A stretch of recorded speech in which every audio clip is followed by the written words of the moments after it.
Hi, I'm Mac McCarthy, and I help people with their breakups. And today I have a really interesting topic. At least I think it's interesting.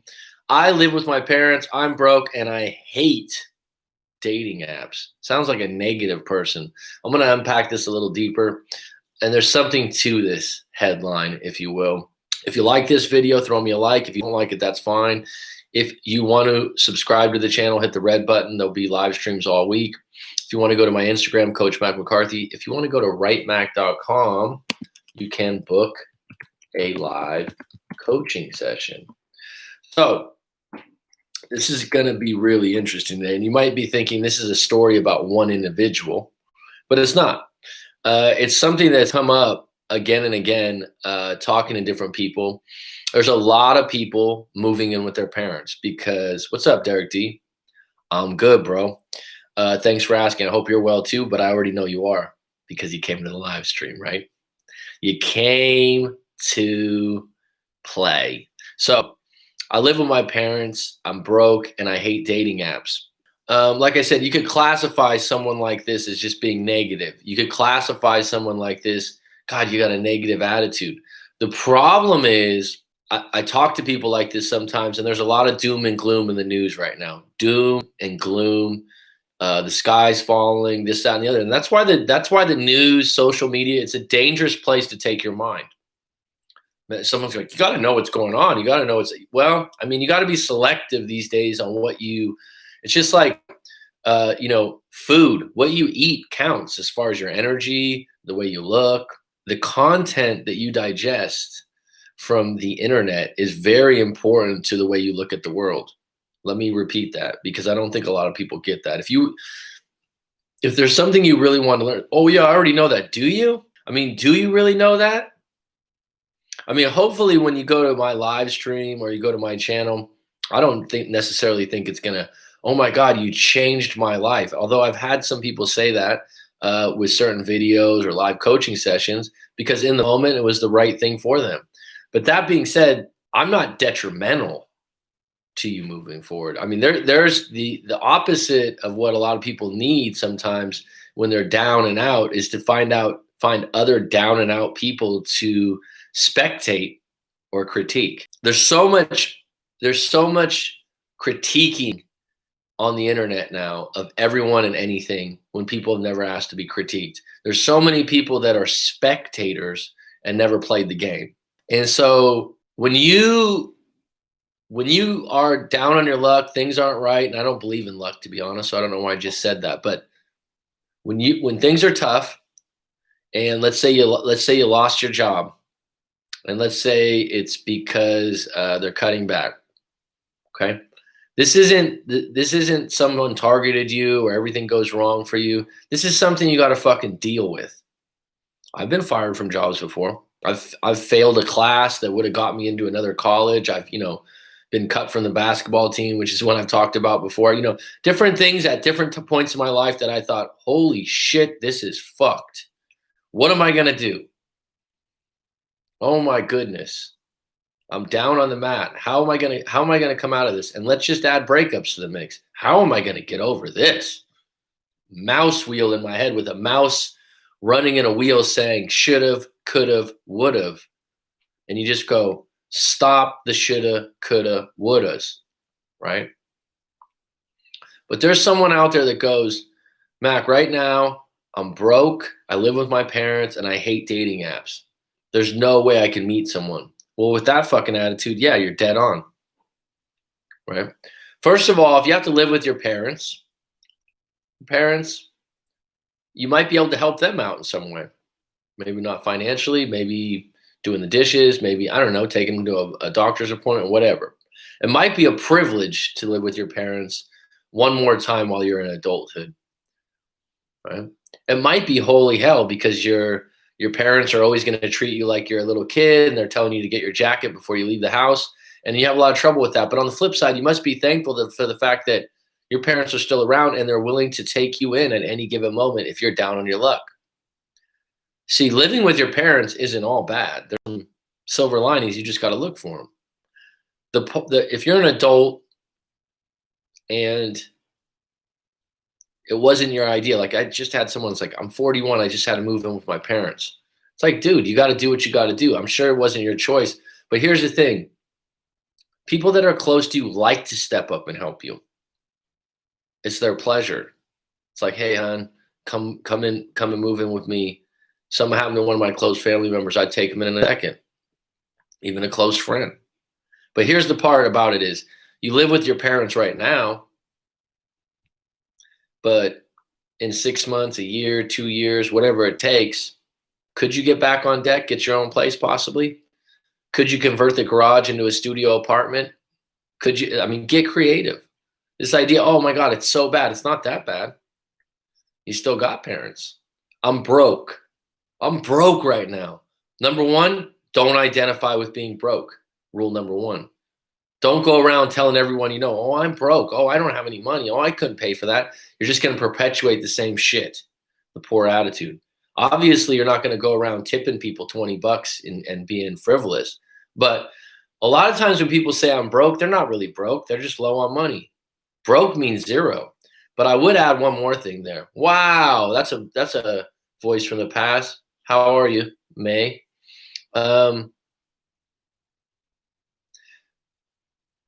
I was told this a long time ago, and I think a lot of people agree, especially American culture, if there's a few Americans on here. Not saying everyone else is different, but America has a big problem with debt, credit card debt. I was doing an internship in San Francisco at a commercial real estate firm, and this guy I worked for at the time, I think he was only like 27, 28, really successful guy.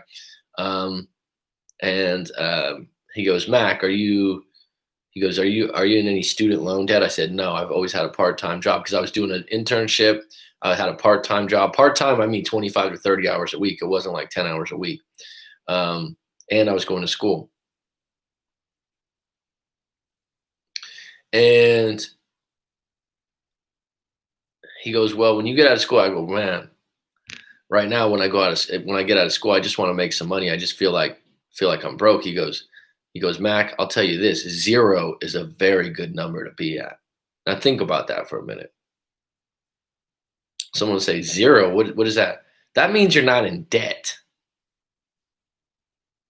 So if someone says I'm broke, if someone says I'm $10,000 in credit card debt, I'm like, damn, you better get digging, right?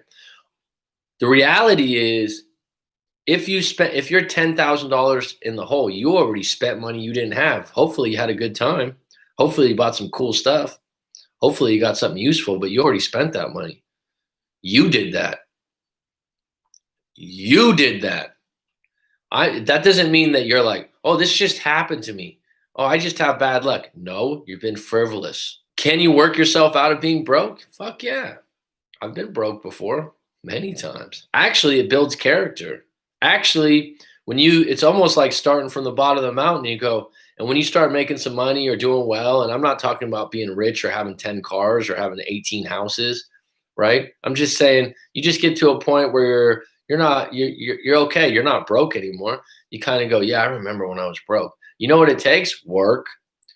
And I'll add one more thing. Not just a positive mind, but be creative. You have to ask yourself good questions to get good answers. So when you're broke, if you ask yourself, you sit down, you actually get the phone out of your face for a little while. Don't look at these get rich quick schemes or all these different things. I would start with maybe like Think and Grow Rich as a good book, Rich Dad, Poor Dad to Understand Money. These books are easy to read.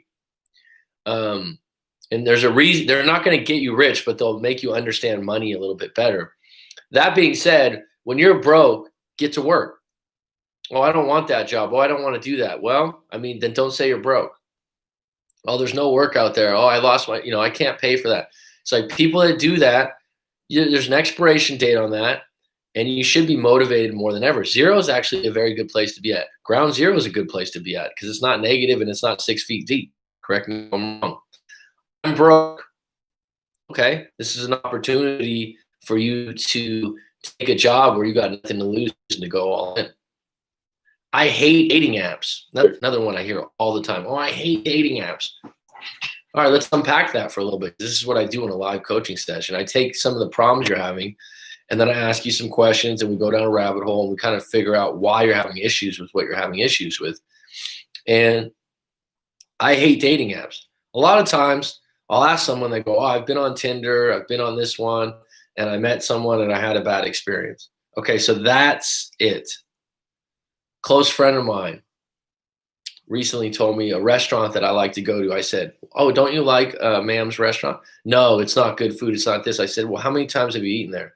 "Oh, I've eaten there once." How many things did you order?" "Oh, I ordered this and that." So you ordered two things from the menu and you've eaten there once and now it's a shitty restaurant.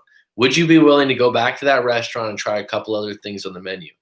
And her face went kind of like, "Yeah, you're right. I did only try two things." Went to lunch, had lunch there. She's like, "You're right. I ordered something different, and it's absolutely much better than what I had before." This dating app thing. Dating apps, I don't know what someone told someone out there when they start them. There's no guarantees. There's no certainty. There's actually a lot more work. You think it's going to be easier to use a dating app. I think it's counterintuitive. Hey, it's going to be easier if I use this dating app to meet more people. Yeah, it's going to be easier to meet more people, but quality matches are probably going to be farther and fewer between. You've got to sort through more things. Now, this idea that you hate dating apps, is there an alternative to dating apps? Could you start approaching more people that you're attracted to? Could you develop more of a personality that actually makes public approaches on someone you're attracted to? Can I get your number? I thought you looked good. Those kinds of things. Can you do that? Is there an alternative to dating apps? Yes. Is there multiple dating apps that you could try? Yes. Is there a time when you might have a bad experience in a dating app and you could take a break and come back to it? Yes. So why did I have this topic today? Because people get swirled into layering problems. Now, if you're an individual, I live with my parents, I'm broke, and I hate dating apps. First thing to do is to unpack those things individually. Don't layer them as if the world's falling on top of you. Oh, and then and I'm broke, and I want to date right now, but I hate dating apps. Whose problem is that? Yours? Whose problem is it that you're broke? Who created that? A lot of people I know that have become rich or successful were broke first. That's what motivated them. Living with your parents, is that actually an opportunity?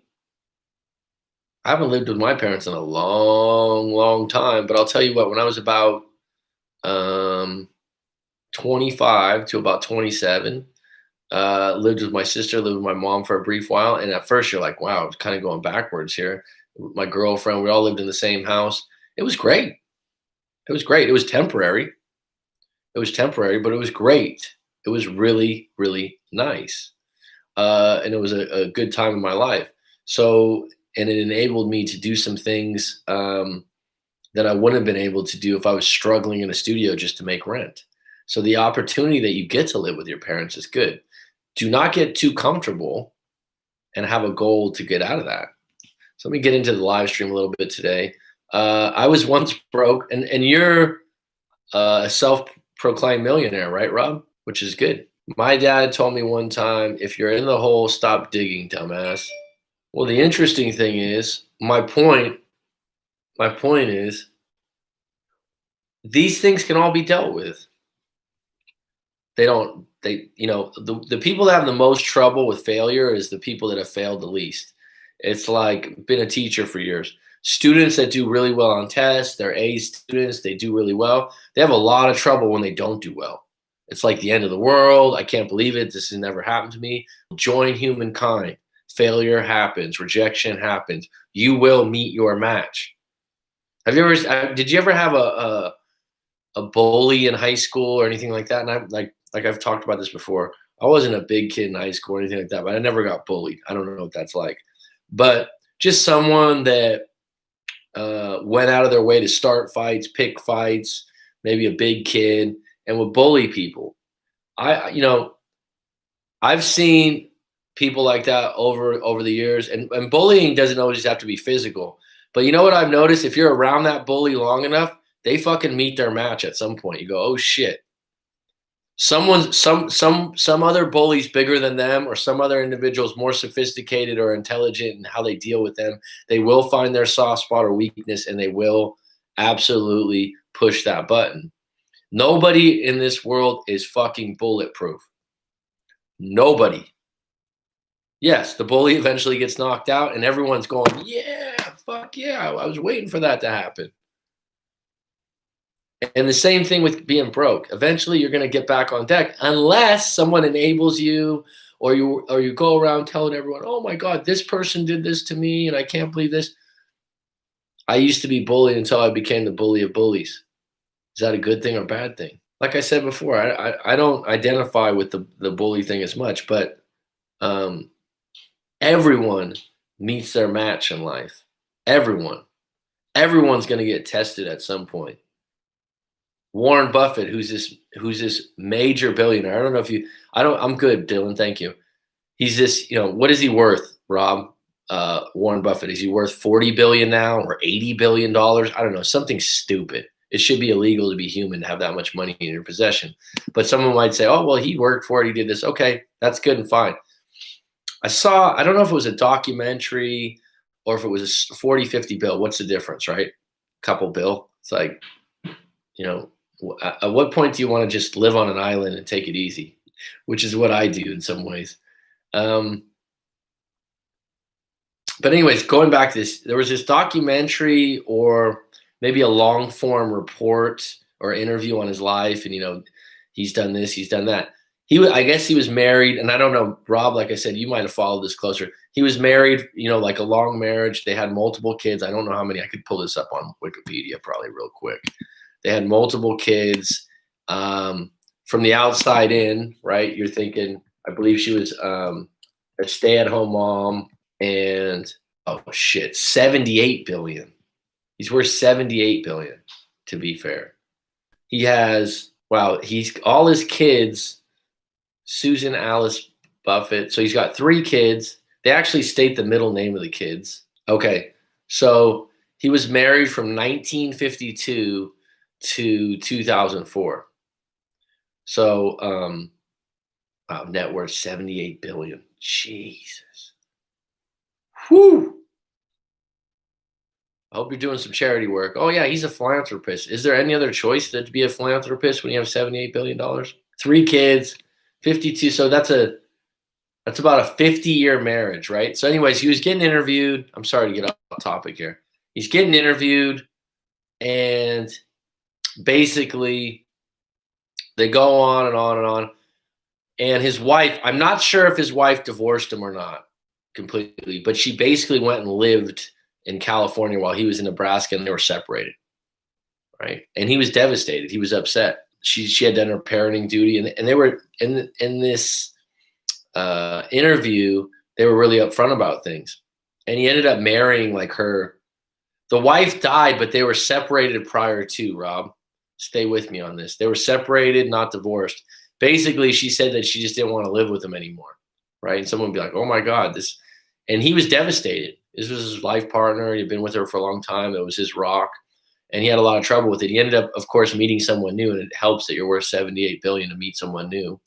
That's not shallow. That's reality. And I think it was a friend of hers or something. But she just was done with her role in that relationship, right? So what is my point? Guy's worth 78 billion. He's got 3 healthy kids, right? If you see him in an interview, he's cool as a cucumber. He's a stoic. His wife still wasn't happy and left him at some point. Nobody's bulletproof. What can you say about my ex wishy-washy? Always calls me or texts me when I pull away, but he's low effort. Any advice, please? Thank you. Stelena, Paul, I would need to know your full story to give you a good take. If someone's wishy-washy, it means they're unsure. It means they're indecisive. Always calls me or texts me when I pull away, but he's low effort. If he does that when you pull away, that means that he wants to keep you around, but he doesn't want to be full-time. So it's kind of one of those things where it's like, I don't want to get back together, but I would like to hook up from time to time. But if you gave me more details to what happened in your breakup, then I could give you some real advice. You'd have to go to writemac.com and send your story in that way. Or if you want to book a live coaching session, you're having a lot of trouble with this. And Andre, everyone's got an opinion. Medit Bale just got dumped in ground zero, crawling but moving. One day I'll get there. Yeah, send it into writemac.com if you want if you want a response. You could do a private video, which is $25 if you want it on a public YouTube. But if you want real tailored advice, otherwise, it just means he's indecisive and he wants to keep you around, but he doesn't want you as a full-time girlfriend. Stelena Paul, interesting name. Stelena, I say that correct? Just got dumped and in ground zero, crawling but moving. One day I'll get there. Well, Metal, if you want to send in your story to writemac.com and get my take on what went down and why and get some clarity, that's available. Ground zero, crawling but moving. I'll tell you this, it's good that you're moving. The reality is there's no evading that initial part of the breakup. You know, it's kind of like if you've ever, I've only sprained my ankle really bad once, and knock on wood, playing basketball for years. But I had a high ankle sprain for the first time in my life. Someone's like, well, what does this have to do with breakup? Stay with me. I was bedridden for a week. When I say it was high, it was like purple and black almost all the way up my shin. When you're in a breakup, there's some time that you need to heal your heart, your soul. There's nothing that's going to just make it good, right? Someone's like, oh, hook up with someone else. Oh, have a couple of drinks. That could deter it for a little bit, but it's always going to be back. And you know what it is? It's you breaking a habit. If you ever had to break a habit before, I'm not a smoker of cigarettes, but someone says, the first week, the first 2 weeks, the first month are difficult. It's the same thing with the breakup. And if you deal with it in the right way, then you do go through some hurt. If you deal with it in the wrong way, constantly try to evade it, and then that shit will pop up a year, 2 years, 3 years later into bitterness. Have you ever been around people and they've been broken up or they've been divorced and it was 5 years ago and they still talk about that shit like it was yesterday? It's because they didn't deal with it in the right way. They never got to ground zero. Another thing to do, Metal and Stelana, is see who you are as an individual right now. What do you have going for you? A lot of times when I'm doing a coaching session, I really want to know who you are as an individual. And I'm proud to say a lot of people have a lot more going for themselves as an individual than they know. And when they write it out, I give you about 10 questions when you do a coaching session. Actually, there's 20, but I usually give most people 10. And they're individually. The first question is like, why did the breakup happen in 1 or 2 sentences? It's a great question because a lot of times you want to talk, you want to write the whole story out and everything like that, which is therapeutic. But getting really clear on what happened. She left me because she said that she wasn't in love with me anymore and the intimacy was bad. Okay, that's clear, right?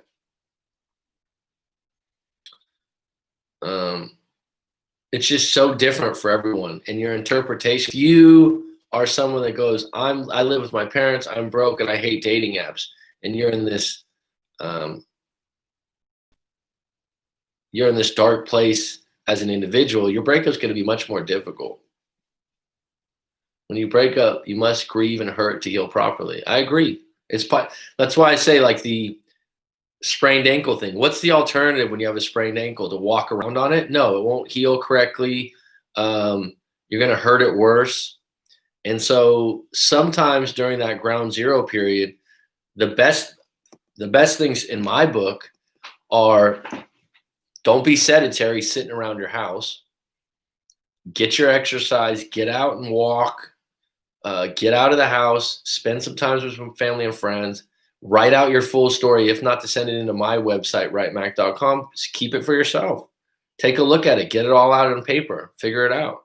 What's up, Jen? Hey there, coach. It's been a long time since I've got you live. Good to see you. No news is good news usually, Jen, so I'm sure you're doing really well. Right? That's what I'd have to guess. Things have finally turned the corner for you and Mr. Big. Wasn't that the name of the guy in Sex and the City? Let's unpack that. 13 on deck, 3 likes. I appreciate the likes, folks. Let me know if you have any other further questions. I'm here for you. Let me know if you have topics coming into the next week for the live streams coming up, because tomorrow I won't be on deck. It's been pretty good. Not totally there yet, but heading in the right direction. Well, that's about as good as it gets sometimes, right, Jen? You don't want to hit the finish line too fast, then it won't be that great. You don't want to hit the mountaintop too fast, or it won't be that big of a challenge. And then what are you going to do? Oh, this is what I wanted all this time. It's not that great. It's the strive. It's the strive. Patience is a virtue. That's an understatement. Someone might say cliche. I would say gospel. I'm ordering, Rob, you're going to like this. I'm going to order a mixer, some new mics, and I looked this up on YouTube. This mixer I'm getting is going to be able to take calls. I'm excited about it. And put it on the show. It's got a Bluetooth mixer, some Rode podcaster, such and such thing. And I can Bluetooth in if someone calls me. And so we're going to be able to unpack some stories and get this thing cooking. I think this is going to be fun. We'll definitely have a few different people from the live stream call in, past clients. Day 2 of walking away, having problems, but up north, looking at the colors and getting ready for the new job. Philip, it's going to take time, my friend. It's going to take time, man. But I'll tell you this, there is a finish line. You will get there.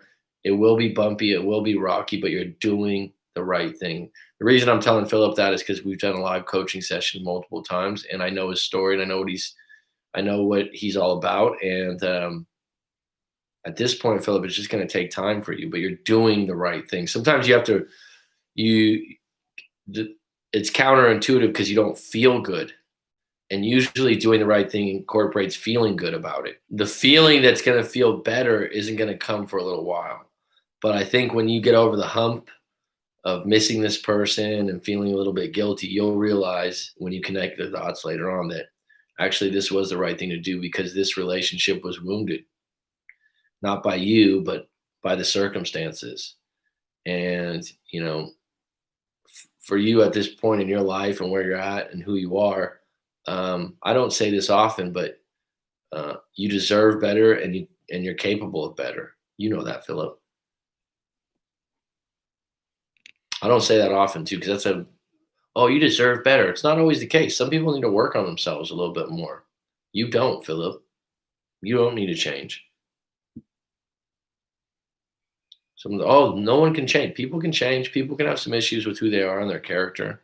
You should be excited about the future. It's tough, man. I've seen some of the recorded videos you posted. Very nicely done. Thanks, Jen. That's a former student of mine. Was actually having trouble finding work. I said, look, do you want to be the camera guy? So it's a work in progress. He's gotten better and better, and he enjoys doing it. So gives him a little money in his pocket, and there's been good reviews. So we're going to take this to the next level. I'm going to get some mics and some other things.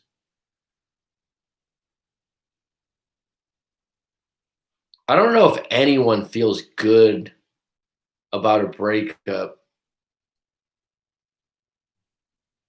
but I will say this: when it's in your rear view mirror and you look back at it months or even years later, usually I would say most people would say, you know what, that had to happen for me to have a better life now. You know what, that had to happen for me to learn this. That's usually how it works. And I remember someone was like, oh man, it's going to take you a couple years. And I was like, fuck, it feels like forever. And I remember thinking of my bad breakup going like, I wonder what I'll feel like in 10 years. I remember asking myself that when I was journaling and stuff. And then now I'm damn near 11 years later. And I'll say what I feel dynamite, as the great JJ from Good Times said. And I can't look at my life being any different. And I don't. And the crazy thing is, I think the hurt and the pain from a breakup isn't going to be reinvented later on. You're going to go through it, and it's going to get increasingly less and less, as long as you don't keep um, picking at the scab. I think breakups are hard on both people, even the one that ended it. Breakups aren't a positive experience usually. I think they can be a positive experience when it's in your real mirror and you look at things you wouldn't have done had you not been single, things you wouldn't have done had you stayed together, because all paths lead to now, and one little detour leads to another detour leads to another path. Do you understand what I mean by that? It's like, even people always think this is a big definitive thing that people get wrong in their breakup.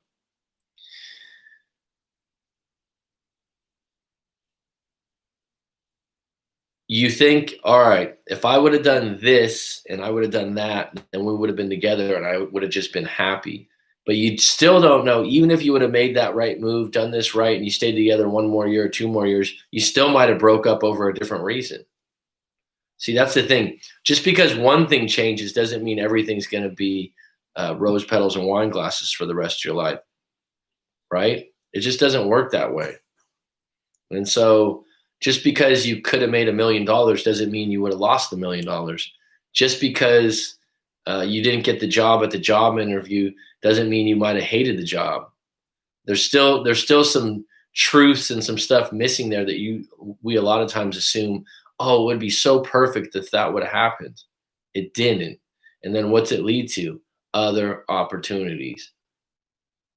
It really does. Very true. But at the time, they hurt like hell.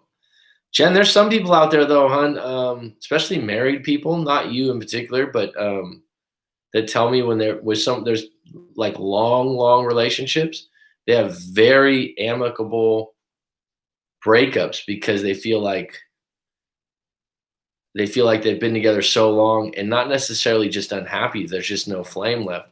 And I think, and I haven't been married or had kids in a marriage, but looking from the outside in, looking objectively, and I could be wrong here. I think a lot of that has to do with um, when you're in a marriage. And Philip, you had a long one, and Jen, you had a long one. You develop roles and wear hats, have jobs within the relationships that chip away at why you first were together. Think about that for a minute.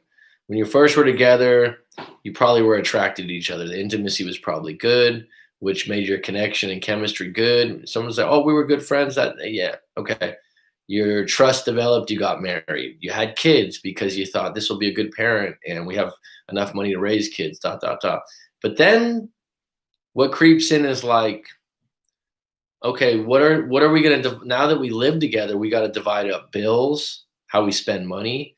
Um, we got to negotiate where we go on vacation because you don't like the beach and I do. You don't like hot places and I do. We got to negotiate where to go for Christmas dinner because I like my family and you don't like my family. See all these decisions that have to be made, and what gets lost in all this, and then like for example, um, like growing up as a kid, my mom worked.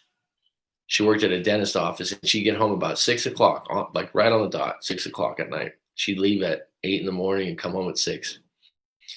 But she did get Fridays off, which was nice. But she cooked dinner every night. That was just her job or her role. And she never complained about. I never heard my mom complain about doing the dishes, doing the laundry in the house, or doing the dinner. Never. My mom would finish dinner. She'd be doing laundry every other day, folding towels.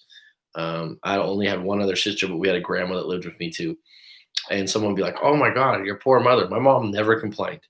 That was her role. That's what she liked to do. And there's some people out there that don't. I have a close friend that said, "Oh, my mom, she's one of 3 kids. She said her mom hated being a stay-at-home mom. My mom worked and did those things and picked you up from practices and did all these other things. Never complained about it." What I'm saying is sometimes people get put into roles in the marriage that take away from the intimacy and the spark and the attraction because those roles aren't attractive. Those roles create contempt. Um, Just like if someone had an exciting job that they're proud and privileged to do, and you're the stay-at-home parent, at some point you might get resentful, right? And so I think it gets to a certain level where the relationship gets into this habitual, monotonous job. And so when it gets to that point, it's like quitting a job you didn't want to work at. And those are the times when people sometimes come out of those breakups actually really clean and clear and go, you know what, we're just done. What's up, Petty Betty? I actually got about 10 minutes left. Patricia, I'm outstanding. I haven't heard from you for a while. I hope you're well. But when you know the unwritten rules of breakups, it's easier to cope with the aftermath. Absolutely. There are some unwritten rules. You're correct on that, Rob. I think that getting your story read or talking to a breakup coach, talking to someone that has experience that you respect will help you build a base to move forward, but you're not going to overcome pain or fear of uncertainty in a day or 2 days. Hi, roller girl. You're just not. So, but you can have moments that you create more often or not where you're like, it's going to be okay. I remember going on these long runs on the bay, being underneath the San Mateo Bridge and just going, I'm going to be okay. I'm going to be fine. And being like, wow, this is, this is going to be okay. And then coming home and like 3 hours later being like, like it comes over you like this wave, but you will be okay. Unwritten rules or understanding the psychology issues at play. I agree, Rob. I agree. That's why I always recommend a few different books for different people. I think a lot of people had to go live with there because of COVID. I think a lot of people had to go live with there because of COVID. I don't know what you mean, Petty Betty. You missed a word, I think. I was just telling someone earlier today the amount of coachings I'm getting now where people go, and then COVID happened. That's a part of every story the last month or 2 months. And then COVID happened. And it's like, everyone's got a different story about that, different experience. Some people are like, and we got locked down together and it was wonderful because we just started dating. So we were there for each other. We started an online business together. It was great. We got really close really quick. And then there's other people that are like, we were locked down. We were in a small condo with 2 kids. It was hell. We were constantly annoyed with each other. Same situation, different results. Oh, I think a lot of people had to go live with their parents because of COVID. Possibly, yeah. I'm saying that there's a silver lining in everything. As the great Silver Linings Playbook says, Excelsior, which is actually a district in San Francisco, the Excelsior district. But I'm sorry to hear that, Rob. I haven't seen my parents. I talk to my mom regularly, but I don't get to see them in person. It's a privilege to see your parents if they're still around. And if you don't have a really good relationship with your parents, I'm sorry to hear that because not everyone does. Not everyone does. But it's definitely not something that needs to be a negative. If I ever moved back to the States, I'd be probably living with my parents for a little while. But not planning to move there anytime soon. That's for damn sure. Alrighty. Any closing questions, please? Sorry to hear that, Rob. Closing questions, or do you have Instagram, or do you have topics? Sorry, do you have topics for the live stream next week that you're interested in? Anyone? I will write those down now because that's something I have to do today. Because tomorrow I will not be on. It's a Sunday off.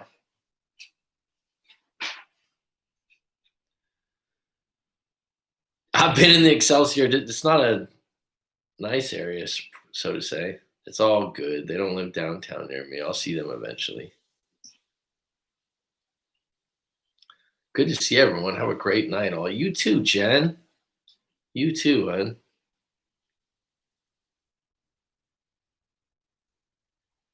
A topic? Yeah, it's for the live stream. If you have a topic you'd like me to touch on in the live stream this week, shoot. But don't shoot me. A bit off topic. Are you having trouble with the killer whales there? We don't have killer whales in. Is that a joke or sarcasm? We don't have killer whales in Thailand that I know of. I'd be shocked. Maybe I missed the joke there. You know what's funny about people that joke around? Not you, Philip, but like someone will send me a message or make a comment, and they're like, "Oh, I was just joking." It's like, well, not everyone understands your humor. I read somewhere that it is a mandatory that younger generation visit their parents or elderly. Asian culture take care of their grandparents and their parents in a much different way.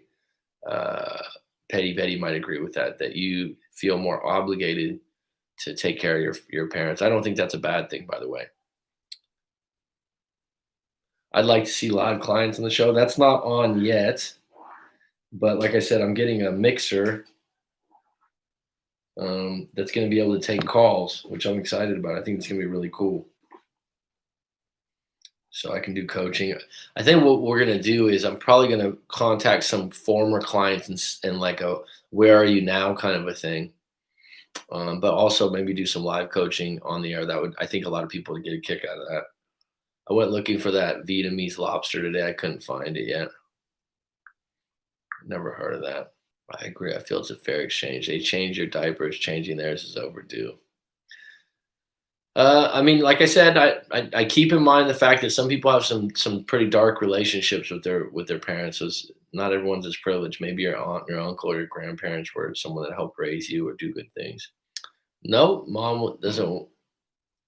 My mom doesn't want me to. Okay. No closing topics. Okay, that's all right. All right, folks. We got 14 on deck. It's been good. It's been grand. It's been wonderful. I'm gonna call it curtains. Have a good one.